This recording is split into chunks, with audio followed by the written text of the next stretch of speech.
warahmatullahi wabarakatuh. Halo teman-teman, kembali lagi di podcast kami. Kali ini kita akan membahas salah satu fenomena yang cukup erat kaitannya dengan anak muda, yaitu quarter life crisis dan kaitannya dengan media sosial. Topik ini sangat menarik sekali karena banyak mahasiswa yang tanpa sadar melihat media sosial sering membandingkan dirinya dengan orang lain. Nah, di sini tentu saja saya tidak sendiri. Ada teman saya yang akan berbagi pengalamannya di podcast kali ini. Halo, boleh perkenalkan dirinya terlebih dahulu? Halo semuanya, perkenalkan nama saya Cut Putrizati, biasa dipanggil Cut. Hai Cut, terima kasih ya sudah meluangkan waktunya untuk sore hari ini. Iya, sama-sama, senang bisa berbagi cerita juga. Oke, sebelum kita masuk ke pembahasan pertama nih, sebelumnya gimana nih kabarnya hari ini? Alhamdulillah, baik.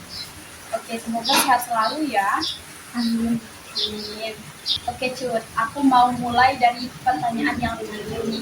Kamu sebenarnya orang yang termasuk aktif dalam menggunakan media sosial atau tidak? Ya, bisa dibilang lumayan aktif sih. Kalau boleh tahu, kamu aktif di media sosial apa? Saya biasanya menggunakan TikTok dan Instagram. Nah, kalau menggunakan TikTok dan Instagram itu kira-kira berapa lama waktu yang dibutuhkan? Biasanya kalau lagi waktu senggang tuh sekitar 3-5 jam. Wah, cukup lumayan lama ya teman-teman. Kadang kita itu cuma scroll bentar aja, tapi tanpa kita sadari, kita itu lama-kelamaan akan menghabiskan waktu di media sosial. Iya, benar sekali. Kalau boleh tahu, apa saja sih yang sering muncul di beranda kamu? Ada macam-macam sih, itu salah satunya lah ada mahasiswa berprestasi, ada orang yang dapat beasiswa, ada konten motivasi, dan berbagai pencapaian anak muda lainnya. Oh, berarti sering melihat pencapaian orang lain ya? Iya, benar. Kalau biasanya Cut melihat pencapaian orang lain di media sosial, pernah nggak sih terlintas di kepala Cut itu untuk membandingkan dirinya dengan orang itu? Karena Kenapa Cut bisa berpikir seperti itu? misalnya ketika saya melihat teman-teman saya itu sudah memiliki banyak prestasi atau memiliki tujuan yang jelas atas masa depannya. Terus apa yang terlintas di pikiran Cut?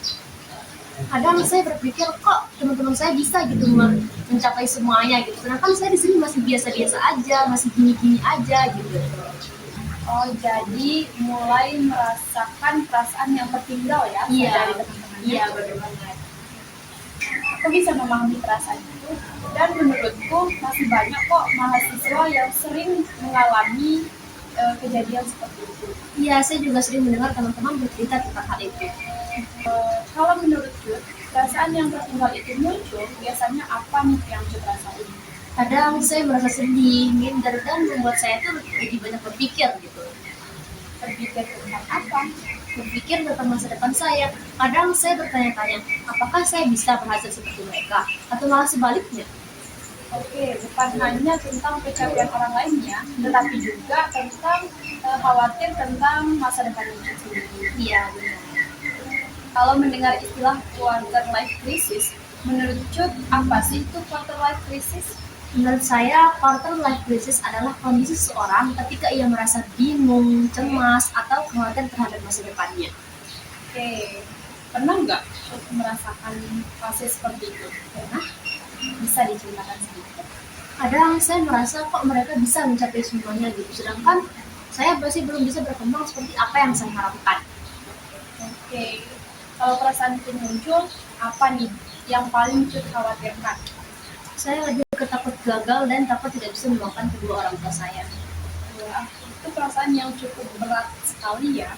Iya, Apakah perasaan tersebut pernah mempengaruhi kegiatan Cut sehari-hari atau di perkuliahannya mungkin?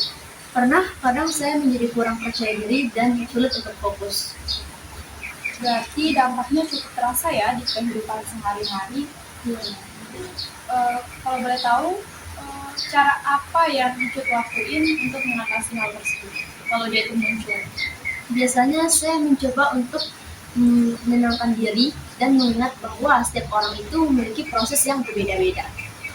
Ya, itu salah satu cara yang cukup baik ya teman-teman, karena setiap orang itu memiliki perjalanan yang berbeda-beda. Dia itu tidak sama.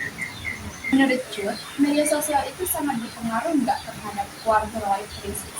Menurut saya cukup berpengaruh sih. Kenapa seperti itu? Karena di media sosial itu biasanya hanya menampilkan sisi baik seseorang saja. Berarti yang kita lihat itu hanya hasil akhirnya saja ya, tanpa kita melihat bagaimana proses yang mereka jalani. Padahal di balik pencapaian itu ada perjuangan yang tidak kita lihat. Menurutku ini sangat penting sekali karena apa? Kita membandingkan seutuhnya diri kita dengan apa yang kita lihat di media sosial. Padahal itu cuma serpihan potongan kecil saja ya yang mereka tampilkan. Menurut Jud, apa yang perlu dilakukan mahasiswa agar tidak terlalu berpengaruh di media sosial? Menurut saya lebih fokus pada diri sendiri dan membatasi penggunaan media sosial jika memang itu sudah mulai merasa tidak nyaman. Aku setuju karena media sosial itu kita lakukan untuk mencari informasi dan tempat hiburan, bukan untuk kita membandingkan diri dengan orang lain. Benar. Kalau sekarang, apa yang biasanya kamu lakukan kalau sudah merasakan yang namanya overthinking atau merasakan mulai tertinggal dari orang lain? Biasanya saya mengurangi bermain media sosial untuk beberapa waktu. Selain itu saya mencoba untuk fokus pada diri sendiri dan perkembangan diri sendiri. Apakah menurut Jud, cara itu cukup membantu? Menurut saya lumayan membantu sih. Oke, kalau gitu pernah nggak Jud itu bercerita kepada orang lain terhadap apa yang dirasakan? Pernah, biasanya saya bercerita kepada teman-teman terdekat atau keluarga. Setelah bercerita, apa yang Jud rasain? Kadang saya merasa lebih lega, lebih tenang gitu. Berarti dukungan dari orang-orang terdekat juga sangat membantu ya? Iya, benar banget. Oke, terakhir nih Cut, menurut Cut apa pesan yang bisa disampaikan untuk teman-teman di rumah tentang quarter life crisis atau perasaan yang sering tertinggal dari orang lain? Pesan dari saya, menurut saya jangan terlalu keras kepada diri sendiri karena setiap orang itu memiliki proses dan waktunya masing-masing. Jadi jangan terlalu sibuk melihat pencapaian orang lain sampai lupa menghargai usaha diri sendiri gitu. Aku setuju banget sih ini karena kita itu tidak melihat diri kita sendiri yang sedang berkembang. Kita itu terlalu fokus pada kehidupan orang lain padahal kita sendiri juga sedang berkembang. Betul sekali. Oke teman-teman, jadi obrolan kita hari ini kita bisa memahami bahwa media sosial itu sangat bermanfaat sekali, sangat banyak sekali manfaatnya, tetapi jika kita menggunakan dengan bijak.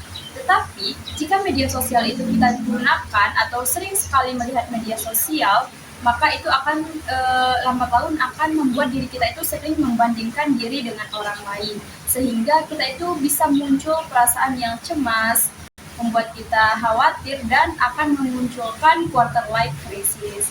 Terima kasih banyak untuk Cut yang telah menyempatkan waktunya untuk bercerita dan berbagi pengalaman di podcast kali ini. Sama-sama, saya juga berterima kasih banyak karena sudah mengajak saya untuk berdiskusi banyak hari ini. Dan terima kasih kepada teman-teman semua yang sudah menyimak video ini dari awal hingga akhir. Semoga video ini dapat memberikan manfaat untuk saya pribadi dan Cut, untuk teman-teman juga. Semoga kita tidak membandingkan diri kita dengan orang lain. Saya Saltialis Ramadhani. Saya Ciputri Zanti. Kami berdua pamit undur diri. Bye!